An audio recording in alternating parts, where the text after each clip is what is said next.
Enzo Recto, kalaban ang katiwalian at kasinungalingan, kakampi sa katotohanan at kabutihan.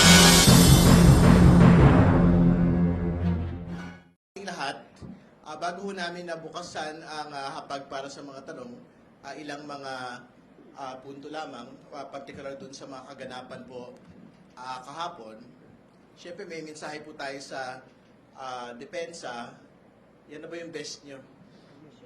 Parang galingan nyo pa ng onte. Kasi even if they had raised document discrepancies on Cross, it did not diminish the threat itself. Di ba? Ang pinag-usapan pa rin po natin dito, yung pong banta ng pangalawang Pangulo, sa House Speaker, at sa First Lady. So hindi ko nagbabago yun. Tuloy pa rin ho yun. Ibig sabihin, kahit pag-usapan ho natin araw-araw, sino ba yung pagkakaiba ho ng mga docket number ng pong Department of Justice document, no? Hindi nagbabago yung fact na mayroong nagbanta, mayroong pagbabanta, at mayroon pong pinagbantaan. So, pasok pa rin po sa banga yung pong teorya ng prosecution na mayroon pong aktwal na pagbabanta laban sa Pangulo at kanyang pamilya that rises to a level of an impeachable offense.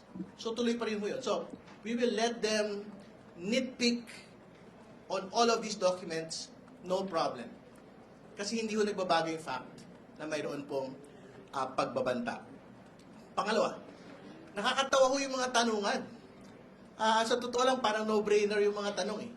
Nung pong cross-examination on several points. No? Una, pero nung magpagkatanong ho doon sa control of the Office of the President over the NBI and the DOJ.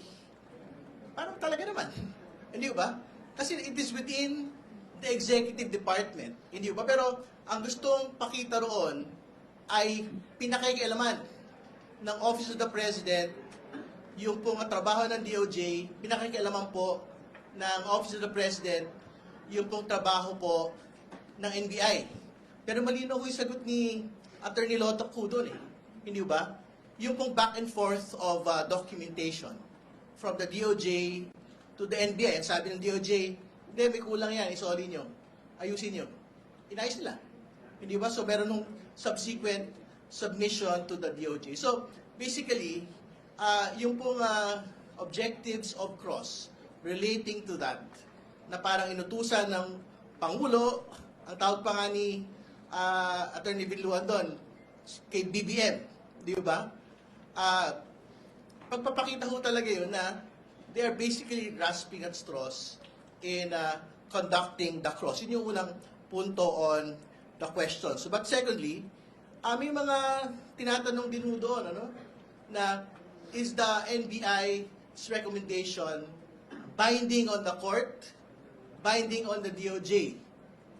Obviously not. Hindi ba?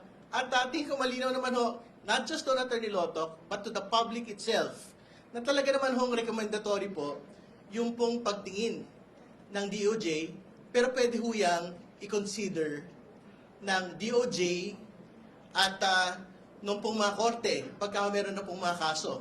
In the same manner, na yung pong mga findings ng NBI po na ito, pwedeng i-consider ng Senate Impeachment Court in convicting the Vice President on threats against the President and his family as a betrayal of public trust, as an impeachable offense. So, antayin mo namin ngayong araw na ito, yung pong pagtatapos, nung pong cross-examination, I'm quite certain, meron pong redirect dito, and matatapos po yung testimonya na ito, na unblemished yung pong paninindigan ni Attorney Lotoc on the manner of their investigation, the threats were actually made by the Vice President against the President and his family.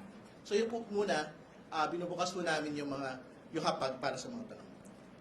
Bago po natin i-entertain yung mga question, mukhang may nice sabihin si DS. Magandang umaga sa lahat at maraming salamat sa pagdalo dito sa press con na ito. Unang-una, nasaan na nga ba tayo? Ako'y hindi isang abogado. Pero kung titingnan natin, pag-usapan natin, ano bang pinag-uusapan dito? Ang impeachment court ay hindi korte kung saan sinasabi mong kriminal ba o hindi ang isang tao.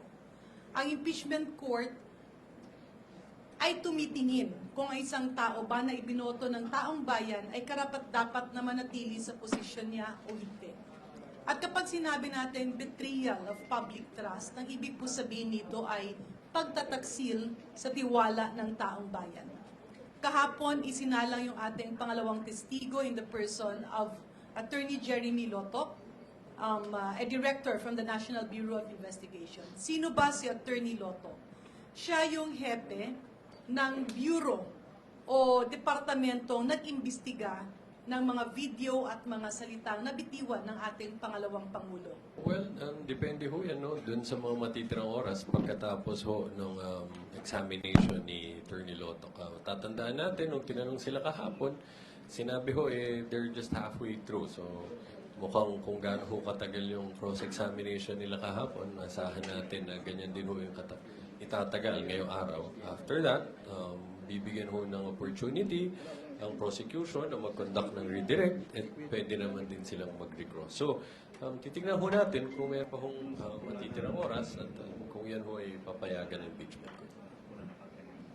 Sir, for the record lang po, what to expect from Attorney Lopez? And will you have her declared as hostile? Again, as I'm sure you can understand, no, we can't discuss at length her intended testimony. But just in broad strokes, you will remember that during the cross-examination of the first witness, no, certain portions of that video were played, no, which showed the Attorney Zulaika. So, the context of her testimony revolved around that incident. Medyo idagdag ko lang ng konti. No? Of course, with due courtesy to Attorney Zulaika Lopez, ibalik lang natin doon sa chronology of events. Yung pagbabanta in relation doon sa sa detention ni Attorney Zulaika Lopez. Prior to that, I believe, mid-November, November 20 ba yun? Andun na yun nandun na yung mga pagbabanta. So kung titingnan mo yung chronology, yung pagbabanta ay nangyari na before pa man yung event kay Attorney Zulaika Lopez. However, kung babalikan ulit natin, ang pinag-uusapan dito, grave threat. Pagbabanta sa isang tao at hindi ordinaryong pagbabanta. Pagbabanta ng pagpatay. Magalit-galit ka man, masama man ang loob mo, or nasa bugso ng iyong emosyon. Kana bang suko ba kakaayo ba? Or kanang dili murag naapektuhan ka? Is that justifiable?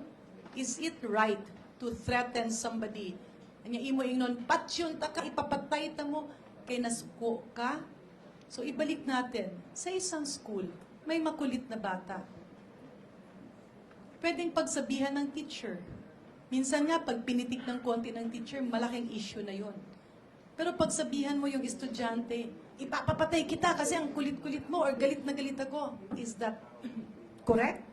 Tama ba? Is there a justification for threatening the lives of other people? Totoo man yan o hindi, it's still a threat. At pinaulit-ulit nga, ang sabi nga, hindi siya joke. Bunyog, bunyog, halikan na kasama ka. Bunyog, kapag buklod ay may pag-asa. Luzon, Visayas, Mindanao, isa ang pananaw. Sa bagong Pilipinas ang bunyog isisigaw. Bunyog.